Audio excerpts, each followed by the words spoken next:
ലോക്സഭാ തെരഞ്ഞെടുപ്പിനായി സ്ഥാനാർത്ഥികളെ തീരുമാനിച്ചു CPM. വടകരയിൽ KK ശൈലജ CPM സ്ഥാനാർത്ഥിയാകും. ചാലക്കുടിയിൽ C. രവീന്ദ്രനാഥിന്റെ പേരിനും അംഗീകാരം. പൊന്നാനിയിൽ മുൻ ലീഗ് നേതാവ് KS ഹംസ, എറണാകുളത്തെ KSTA നേതാവ് KJ ഷൈൻ, മലപ്പുറത്തെ DYFI സംസ്ഥാന പ്രസിഡന്റ് വസീഫ് എന്നിവരുമാണ് സ്ഥാനാർത്ഥികൾ. CPM നേതൃയോഗത്തിലാണ് തീരുമാനം.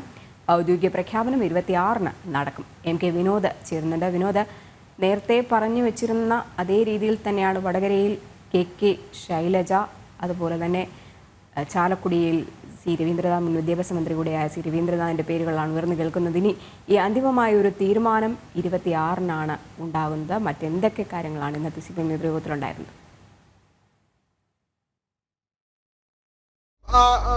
രജനി, നമ്മൾക്കറിയാം CPM-ന്റെ നിലവിലുള്ള മന്ത്രിമാർ, അതേപോലെ തന്നെ MLA-മാർ, മുൻ മന്ത്രിമാർ, മുൻ MLA-മാർ ഒക്കെ തന്നെ ഈ വരുന്ന ലോക്സഭാ തെരഞ്ഞെടുപ്പിൽ അവരുടെ സ്ഥാനാർത്ഥി പട്ടികയിൽ ഇടം നേടിയിരിക്കുന്നു എന്നുള്ളതാണ് വളരെ പ്രധാനപ്പെട്ട കാര്യം.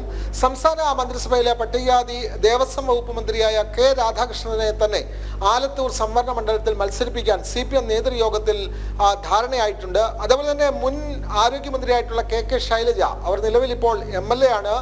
അവർ വടകര ലോക്സഭാ സീറ്റിൽ മത്സരിക്കും എന്നുള്ള വിവരമാണ് ഇപ്പോൾ ഏറ്റവും പുതിയ വിവരങ്ങളാണ് പുറത്തു വരുന്നത്. അതുകൂടാതെ നിലവിലുള്ള നിയമസഭയിലെ MLA-യും തിരുവനന്തപുരം ജില്ലയിലെ CPM ജില്ലാ സെക്രട്ടറിയുമായ V. ജോയ് ആറ്റിങ്ങൽ ലോക്സഭാ മണ്ഡലത്തിൽ മത്സരിക്കും എന്നുള്ള വിവരം കൂടി പുറത്തു വരുന്നുണ്ട്. അതുകൂടാതെ മറ്റ് എല്ലാ 15 മണ്ഡലങ്ങളിലെയും ധാരണകൾ പുറത്തു വന്നിട്ടുണ്ട്. ആലപ്പുഴയിൽ നിലവിലുള്ള MP AM ആരിഫ് തന്നെ മത്സരിക്കും. പത്തനംതിട്ടയിൽ മുൻ ധനകാര്യമന്ത്രി TM തോമസ് ഐസക്കാണ് സ്ഥാനാർത്ഥിയാവുക.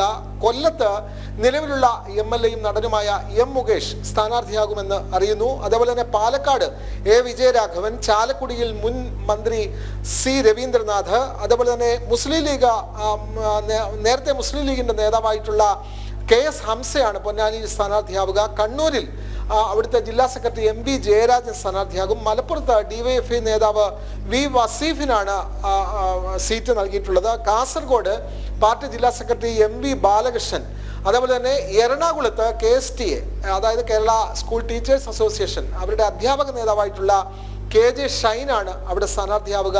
ഇടുക്കിയിൽ മുൻ MP കൂടിയായിട്ടുള്ള ജോയ്സ് ജോർജിന് സീറ്റ് നൽകാനും ധാരണയായിട്ടുണ്ട്. ഇത്തരത്തിൽ പാർട്ടിയുടെ 15 സീറ്റുകളിലേക്കും ഉള്ള ധാരണ CPM സംസ്ഥാന സെക്രട്ടേറിയറ്റ് യോഗം രാവിലെ ഉണ്ടായിരുന്നു. ഉച്ചയ്ക്ക് ശേഷം സംസ്ഥാന കമ്മിറ്റിയും ചേർന്ന് വരികയാണ്. അപ്പോഴാണ് പുതിയ വിവരങ്ങൾ പുറത്തു വരുന്നത്.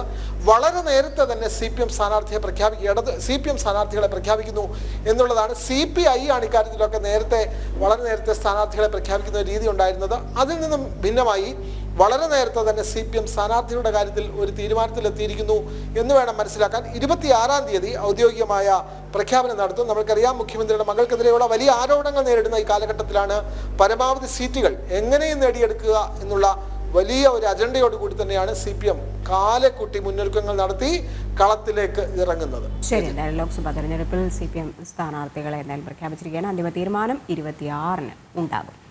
MK വിനോദാണ് വിവരങ്ങൾ പങ്കുവച്ചത്.